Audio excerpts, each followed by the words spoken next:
Mit einem verhinderten Fall, mit einem verhinderten negativen Fall kann man 53 SPF-Maßnahmen finanzieren.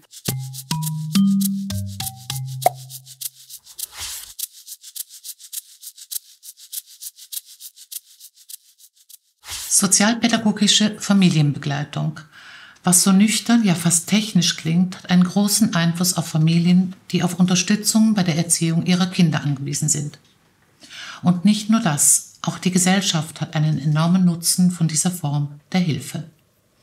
Was genau diese Familienbegleitung beinhaltet, darüber spreche ich mit der Journalistin und Autorin Sabine Arnold und der Sozialpädagogin Brigitte Fischer, die seit vielen Jahren Familien begleitet.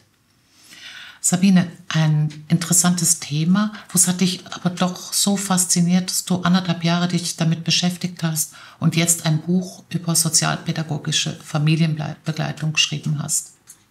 Bei der Recherche, bei der langen Recherche wurde mir immer bewusster und vor allem in Gesprächen und Begleitungen mit Praktikerinnen wurde mir bewusst, wie wichtig das Angebot ist. Also wie wenig es eigentlich braucht. Das sind Fachpersonen mit viel Erfahrung, die in die Familien reingehen, in belastete Familien und so ganz viel, im Idealfall ganz viel bewirken können.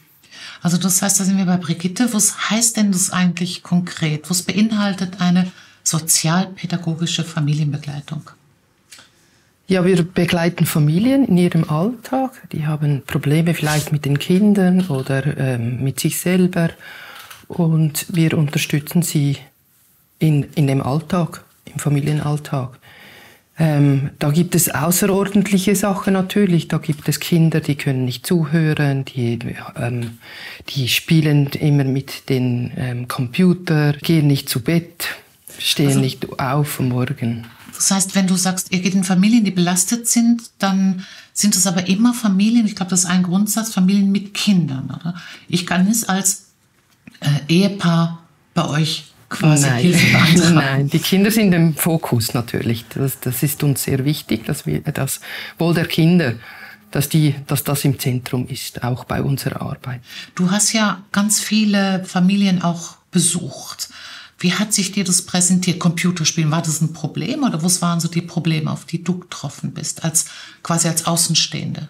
Ganz häufig, du musst mich korrigieren, haben diese Familien mehrere Probleme gleichzeitig. Es ist vielleicht eine Sucht, also die Eltern haben ein Suchtproblem, es gibt Gewalt.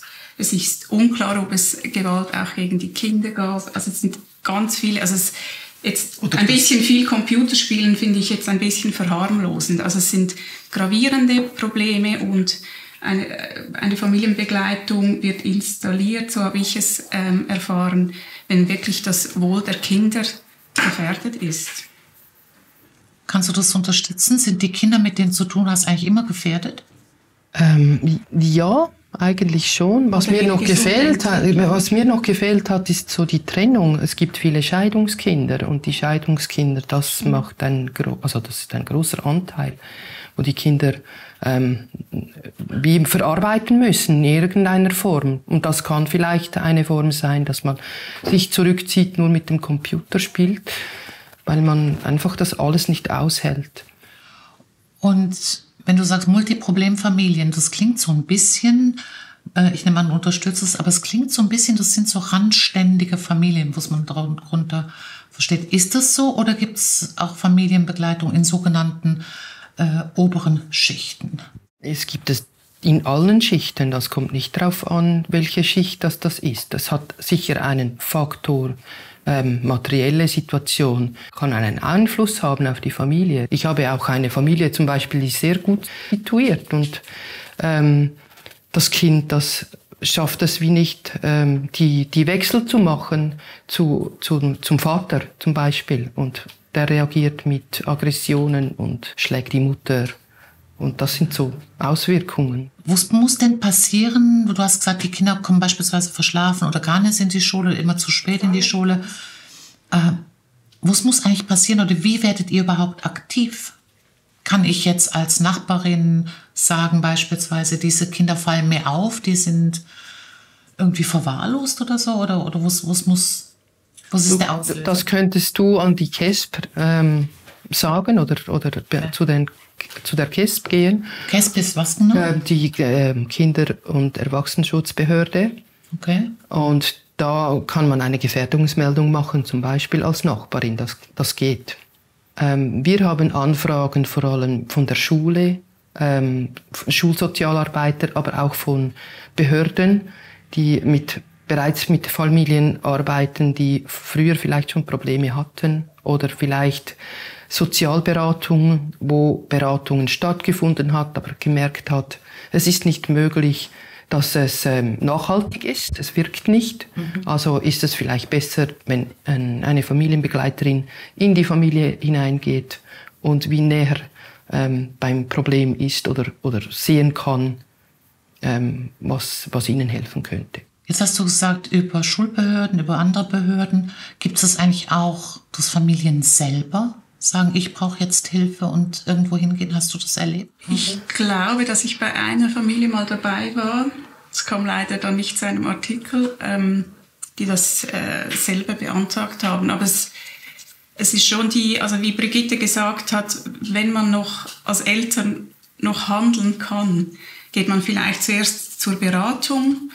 Und wenn dann das nichts nützt oder vielleicht auch die Beraterin sagt, es wäre gut, ich käme mal zu Ihnen nach Hause oder eine Familie, weil wenn man dann, du musst dir vorstellen, man geht da wirklich mitten in die Familien hinein, setzt sich mit ihnen an den Tisch, sieht das Puff, sieht das Durcheinander, sieht, essen die überhaupt miteinander, wie sprechen die miteinander, also man sieht viel mehr, also eigentlich seid ihr wie Fliegen an der Wand. Natürlich nicht, weil sich dann schon alle bewusst sind, da ist jetzt Frau Fischer und jetzt müssen wir uns benehmen oder auch nicht. Also, aber das ist so das Wertvolle, dass man in diese Situationen hineingeht und ihr habt dann so habe ich das erfahren, spezielle Sensoren, also diese Fachpersonen sehen ganz viel und spüren mehr, als wirklich sichtbar ist, oder? Das heißt aber auch, dass da kommt jemand Fremdes in meine Wohnung rein, sieht, dass ich das nicht schaffe aufzuräumen, wie du sagst, mit dem Puff beispielsweise. Ist es nicht auch sehr stark mit Scham und Schuld behaftet? Wie habt ihr das erlebt? Also das ist immer mit Scham und Schuld behaftet und ich denke, es ist ein großer Schritt, wenn Familien es schaffen, auf eine Beratungsstelle zu gehen und sagen, wir haben Probleme. Und das versuchen zu lösen. Und also ich sage viel den Familien, wenn ich reingehe, es ist für mich unangenehm, in die Familie zu kommen, weil ich sie nicht kenne und weil ich weiß, dass es für sie wahrscheinlich sehr schwierig ist. Und dann merkt man schon auch die Distanz oder einfach das Vorsichtigsein. Die Kinder, die laufen manchmal einfach weg.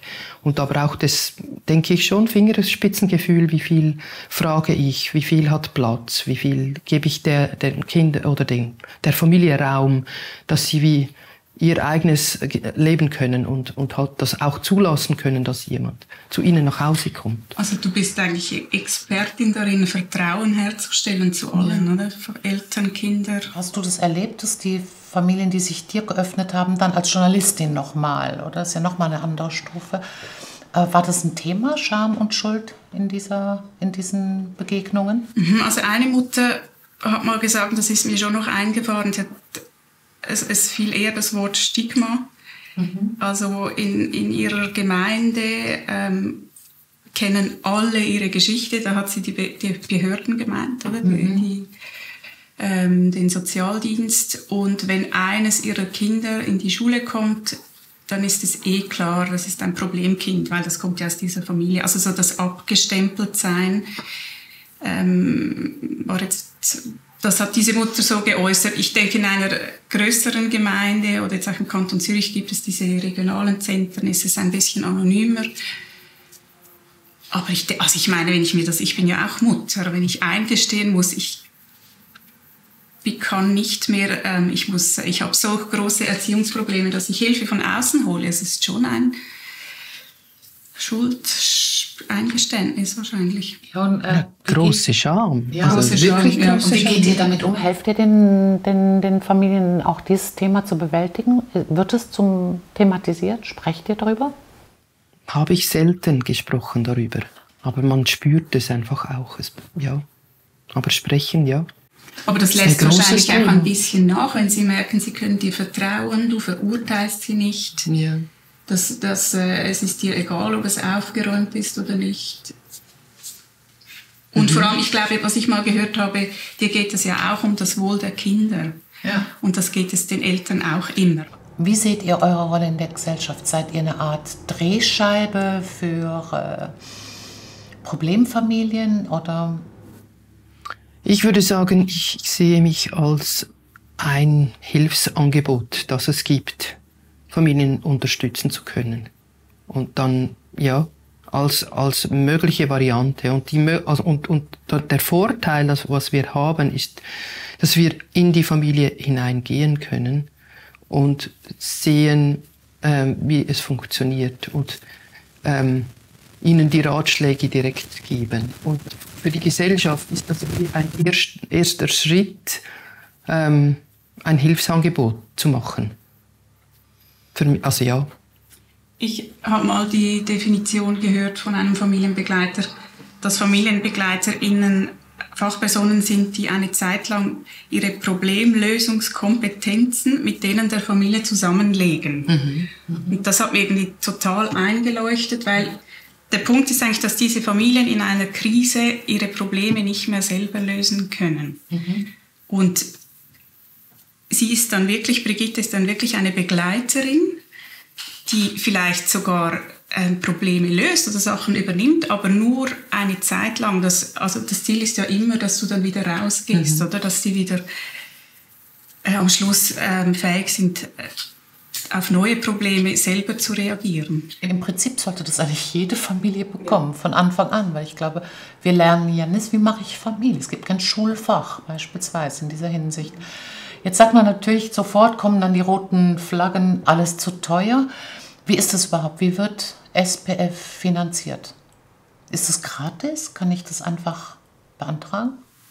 Also da gibt es ein Kapitel im Buch und das ist trocken, aber eben auch sehr wichtig, weil ich finde, das birgt wirklich politischen Zündstoff. Also die Eltern sind laut Zivilgesetzbuch, müssen diese Maßnahme selber tragen. Also es sind, wie sie für die Schule, also die Bildung übernehmen müssen ihrer Kinder, müssen sie auch diese Kinderschutzmaßnahmen tragen. Aber jeder Kanton kann das selber regeln, oder wie viel er den Eltern aufbürdet oder nicht. Und das ist wirklich, wie so oft in der Schweiz, von Kanton zu Kanton unterschiedlich. Und eine Maßnahme kostet etwa 18.000 Franken, so im Durchschnitt jährlich. Für ein Jahr. Ja. Ich meine, viele dieser Familien, für die das in Frage kommt, können das nicht selber finanzieren. Dann übernimmt es die Sozialhilfe. Und dann ist aber das Problem, wenn diese Familie bisher nicht auf Sozialhilfe angewiesen war, dann muss sie das zurückzahlen oder dann wird ihr damit gedroht, sie müssen dann, falls sie mal zu Geld kommen, das zurückzahlen. Das kann dann wieder eine Schwelle sein. Also mit anderen Worten, die Kosten sind da, die werden getragen, aber eine der Studien, die auch im Buch besprochen sind, hat herausgefunden, dass solche Maßnahmen der Gesellschaft sogar Geld sparen. Kannst du das mal kurz erklären? Das sind Ökonomen der Hochschule Luzern, die haben so ein fiktives Szenario entwickelt und haben gesagt, wenn es gut herauskommt, also das positivste Szenario ist, dass ein Junge in den 18 Jahren bis er erwachsen ist, so eine SPF, er und seine Mutter bekommen so eine SPF und sie nützt und sein Lebensweg verläuft dann erfreulich, sagen wir so. Und das Negativszenario ist, entweder SPF nützt nicht oder fand gar nicht statt. Und die haben dann materielle und immaterielle Kosten aufgewogen, also Kosten und Nutzen, so eine Kosten- und Nutzenrechnung gemacht. Also muss man sich überlegen, dass wenn die SPF nützt, dann werden ganz viele Kosten vermieden. Er muss dann nicht in ein Heim. macht dann idealerweise eine Ausbildung, fällt später nicht der Sozialhilfe zur Last. Das ist dann alles der Nutzen, oder? Und die haben dann so eine verblüffende Rechnung gemacht. Mit einem verhinderten negativen Fall kann man 53 SPF-Maßnahmen finanzieren. Also alles. Das heißt dann über ein Jahr hinweg für eine Familie? Meistens dauern die länger als ein Jahr, oder? Oder sogar noch länger. Ja. 1, 2 Jahre vielleicht, ja, genau. Je nachdem. Also es ist eindrücklich. Das sind nur die materiellen Kosten. Und dann kann man ja auch noch mit den immateriellen Kosten, haben die auch noch reingerechnet. Das ist so die Gesundheit, die Lebensqualität, auch die Sicherheit der Bevölkerung. Also wenn da eine Jugendliche nicht straffällig wird, fühlt sich auch die ganze Bevölkerung sicherer, eine Schule fühlt sich sicherer. Und dann sind es sogar 151 SPF-Maßnahmen, die auf ein Bad Case treffen. Also es ist wirklich verblüffend. Es ist also nicht nur für die Familie als kleine Einheit ein Gewinn, sondern für die Gesellschaft, wie du es gerade eindrücklich schilderst. Kannst du sagen aus deiner Erfahrung, gibt es wirklich die Fälle, wo es nicht wirkt, also wo die SPF an Grenzen stößt? Es gibt wirklich Grenzen, wenn die Familie nicht mitmacht oder wenn das ein psychologisches Problem ist, wo man anders lösen muss. Oder wenn die Sucht so hoch ist, dass das nicht möglich ist, die Familienbegleitung zu machen, dann gibt es da Grenzen und dann kann man nichts bewirken. Du hast gerade schon ein paar Stichworte gesagt. Die Sucht ist vielleicht zu groß. Sind psychische Probleme im Vordergrund bei den Eltern, die anders, also sprich klinisch behandelt werden müssten. Wo stößt die SPF sonst an Grenzen? Also es sind nicht nur die Eltern, die vielleicht psychisch erkrankt sind, sondern es gibt auch Kinder, die erkrankt sind, wo das auch nicht funktioniert. Dann können die Eltern ganz gut reagieren, aber es nützt nicht, weil die Kinder etwas anderes brauchen. Ja. Und dann kommt es auch an Grenzen, dass wir gar nicht etwas bewirken können. Vielleicht können wir dann wie die Übergänge begleiten. Also Gewalt ist sicher etwas, da sind wir auch an unseren Grenzen. Wir können nicht in ein System reingehen, wenn wir merken, das ist akut Gewalt, der Mann schlägt die Frau, wir wissen das, dann müssen wir können sagen wir können diesen Auftrag nicht übernehmen. Da muss die KESB entscheiden, dass es vielleicht ein Hausverbot gibt. Ja. Und da ist es manchmal auch schwierig, dass die Mutter oder der Vater, meistens die Mutter, dass sie sich Unterstützung holt bei der Opferberatung, dass sie sich entscheidet für ein Mutter-Kind-Haus. Ja. Sind dir noch andere Grenzen begegnet? Also, ich glaube, es gibt relativ wenig Grenzen. Also wenn es dann ein gesundheitliches oder ein psychologisches Problem ist, dann kommen einfach andere zum Zug. Aber dort habe ich auch gesehen, wenn man sich dann an den Tisch setzt, also wenn eben die Familienbegleiterin im Idealfall auch mit der Suchtberaterin zum Beispiel mal sprechen kann oder man auch mit den Kindern, also das habe ich auch so gelernt, dass diese Netzwerkarbeit, oder es rankt sich ja das ein Netz von HelferInnen, vielleicht auch aus dem privaten Umfeld der Familie idealerweise, wenn die Familienbegleiterin wie eine Art Case Managerin diese verschiedenen HelferInnen vernetzt, dass das meistens sehr erfolgreich ist, haben wir auch Beispiele drin, dass dann auch unkonventionelle Lösungen möglich sind. Grenzen ist das eine, es gibt aber auch Highlights. Wenn du ein Beispiel nennen dürftest, was hat dich am meisten beeindruckt, wie gut SPF in deiner Zeit als Begleiterin funktioniert hat? Ich habe mehrere Highlights. Es sind so die Highlights sind, wenn ein Gespräch stattfindet, ein Abschlussgespräch stattfindet und man weiß, es war ganz schwierig, mit der Familie Kontakt aufzunehmen, mit ihnen wie in eine Arbeitsbeziehung zu kommen. Und sie dann am Schluss sagen, es war so gut, dass sie gekommen sind und hartnäckig geblieben sind und wir eigentlich ganz viel verändern konnten, dass unser Familienleben wie wieder geregelter ist oder die Hilfe eigentlich wertvoll war. Mhm. Und was hat dich so am meisten beeindruckt im Rahmen deiner langen Arbeit an diesem Buch? Also einerseits, dass es diese Hilfe überhaupt gibt. Also es hat mich wie beruhigt, dass ich weiß, wenn Kinder leiden in Familien, dass denen geholfen wird, dass das dann schon jemand merkt, dass die Schulen sensibilisiert sind. Ich habe jetzt auch mit vielen Lehrpersonen zum Beispiel gesprochen, die kennen das Angebot von SPF. Und was mich so ein einzelnes Beispiel ist, zum Beispiel dieser alleinerziehende Vater, der vorkommt, ein untypisches Beispiel, glaube ich, weil es doch eher alleinerziehende Mütter sind, der erzählt, der mir erzählt hat, wie diese Familienbegleiterin ihn persönlich wirklich gestärkt hat und dass er vor jedem Gerichtstermin zum Beispiel dann auch mit ihr telefoniert hat. Also der hat das über das Sorgerecht ist immer noch nicht entschieden, ob jetzt diese inzwischen Erstklässlerin bei ihm bleiben kann. Und er macht das super. Also er ist so ein Vorzeige, der hat sein Leben völlig umgekrempelt. Und das hat eine Familienbegleiterin ausgelöst, die gesagt hat, ich glaube, dass Sie fähig sind. Sie haben diese Kompetenzen und der geht jetzt auch in dieser Rolle und kann es auch mit seinem Beruf vereinbaren. Ja. Das ist toll.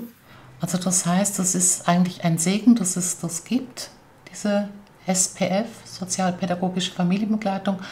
Wir hoffen dazu beizutragen, dass noch viel mehr Menschen, die in solche Situationen kommen, davon erfahren, nicht zuletzt durch dein Buch. Und das möchte ich auch allen empfehlen, die sich vertieft mit dem Thema befassen möchten. Wenn Familien wanken und Kinder leiden, sozialpädagogische Familienbegleitung, dargestellt an Porträts, Reportagen und Begegnungen mit Familien, mit Begleiterinnen und Menschen, denen das Wohl von Kindern am Herzen liegt.